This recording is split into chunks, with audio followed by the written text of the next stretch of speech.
Hello guys. Today we're gonna take a look at the episode Tangled Web. This one aired on October 6, 2001, TVY7. Has 8.6 out of 10 on IMDb with about 62 user votes. It stars Justin Burfield, who was let's see, known for. Oh wow, he was in. Oops, hold on a sec. He was in Malcolm in the Middle. He from 2016. It looks like he had like maybe a reoccurring role or something. He was a caption writer for Max Keeble's Big Move. Oh my god.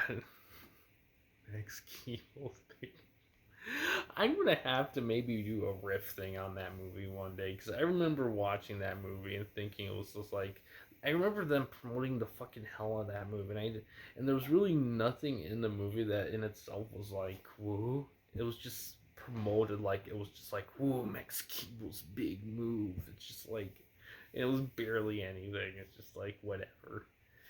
Um, but yeah, I kind of got really sidetracked off that. But yeah, Justin Burfield. And then David Naughton, who's plays Mr. Ryan. I forgot what role that was. What it was supposed to be. And then he was in American Werewolf in London. He played a role in that, so that's cool. He was in that, so that's cool. Got a little bit of a pedigree there. It's directed by Ron Oliver. This one does have a director credit. It's weird that the last one didn't. I don't know why.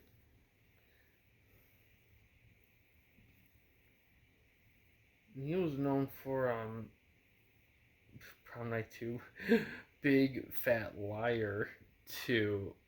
Oh, oh, God, man. What are you doing? You're better than that. On a side note, this actually has the wrestler Sting, Steve Borden, but he's known as Sting, guest stars in this episode, and he's wearing his chrome black and white makeup. So yeah. So basically, what this episode's about, and I remember this episode really well. This episode really stood out to me just mainly because it's a great visual representation of just someone just constantly lying and getting caught up in it. So basically, when Josh tells the substitute math teacher unfamiliar with his excuse is that his homework was stolen by unique bank robbers along with his entertainment system, Mr. Farber seems to believe him. Afterward, Josh finds that the science snakes he told scornfully bully Patrick with his backpack actually there. Is robbed just like in the story, and a menacing boy shows up claiming to be his older military school dropout brother Frank. Character meet up to threaten Patrick. Everyone suddenly believes that these things are happening are the truth, even when he admits they're not. And his excuses why his parents can't be told of his getting in trouble lands them in Hawaii. Everything he says comes true, which creates problems when he has to deal with Frank, Ninja Mercenary, Sting, Boredom attacking him, and a mummy coming. I just keep remembering, and it is kind of scary, but at the same time, it's kind of funny because because I just remember these shots of, and I'm not really giving away because there is actually a really interesting. I wouldn't know if it's a twist, but it's kind of a cool segue moment at the end that I really like. But I just remember these shots of just like these various individuals just coming after him, like the window shot of the mummy, a ninja mercenary, Frank, and fucking Sting in the window, and they're just like, it's just like what a shot. And Sting was really the only one that actually talked, which was kind of funny because he was just kind of like that representation. It's just like, come on. It's just like, it's funny, but yeah, it's scary in a lot of ways, but in another way, it's kind of funny because it's just such a bizarre visual that I just can't help but get a chuckle. And what I love about this story is that like I said, it's a great visual representation of what do you call it? Just lying too much. And that reminds me too. I almost forgot. Not only does Sting guest star, but David Carradine guest stars as Mr. Farber, and he's been around for a bit, I believe, quite a bit actually, a lot. Um, But yeah, I like this story a lot. I thought it was a good story, and I think it was well executed, and I just love that he just it takes him so long to just. I just love I the more I think about it, the more I enjoy this episode. It's not I don't know if it's the best, but it's definitely up there. I still think Scare for You What You Wish For is a little bit higher than this by a little bit, just because it delivers a little bit more on the intensity.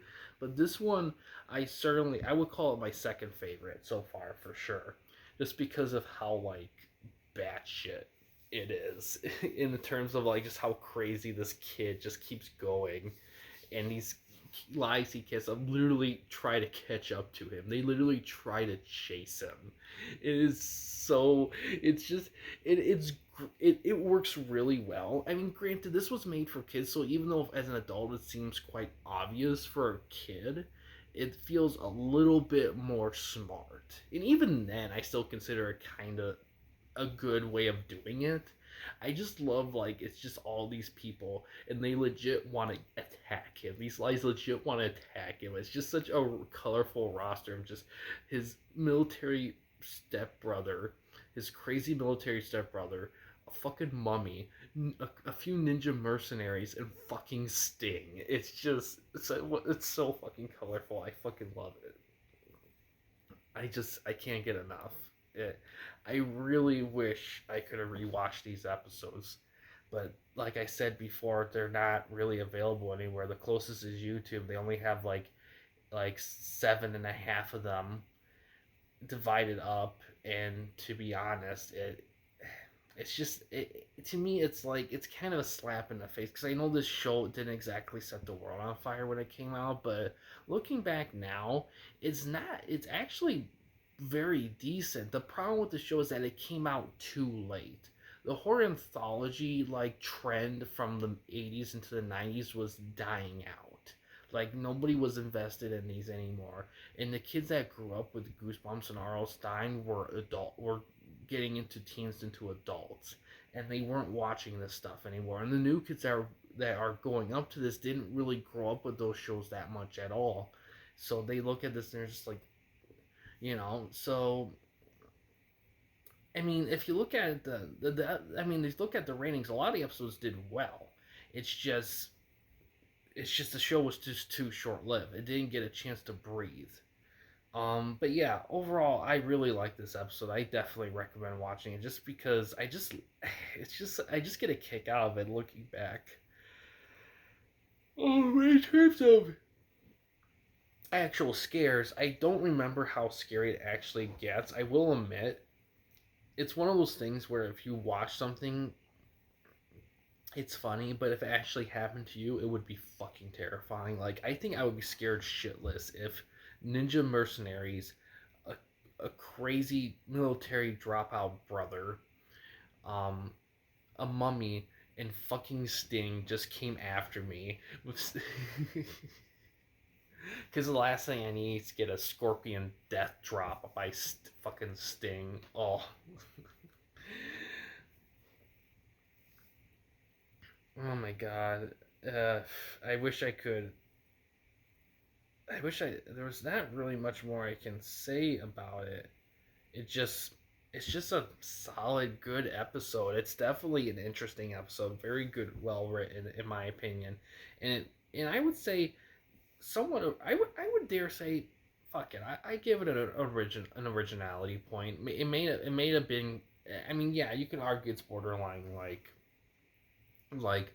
like teaching a lesson to a liar kind of story, but the way they show it and present it really works. And that's kind of the theme of this series slightly, is taking like stories or story ideas or whatever that have kind of been done a bit, maybe even done to death even, in trying to breathe life into them, that either by throwing in twists and slash or framing them in a new certain way that can lead to different things as well. It's just, I almost think it doesn't get enough credit. I think like I said, I think the big issue with the show is that it just came out too late. It should have come out in the 90s. It should have come out earlier. To be honest, it should have come out right after Goosebumps ended. If it came out after Goosebumps ended, I think it would have done better. At the very least, maybe get another season, maybe. But it is what it is. But yeah, that's the next two there. We've done four. There's nine left of these with whatever. And yeah, I really wish that now if you are ambitious enough, you can get there. It was released on VHS.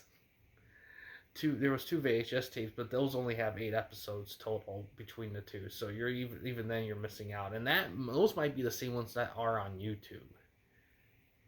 And the sad and what's weird is that Sci-Fi did have all the episodes, around. Was it Sci-Fi Network or was it Chiller Network?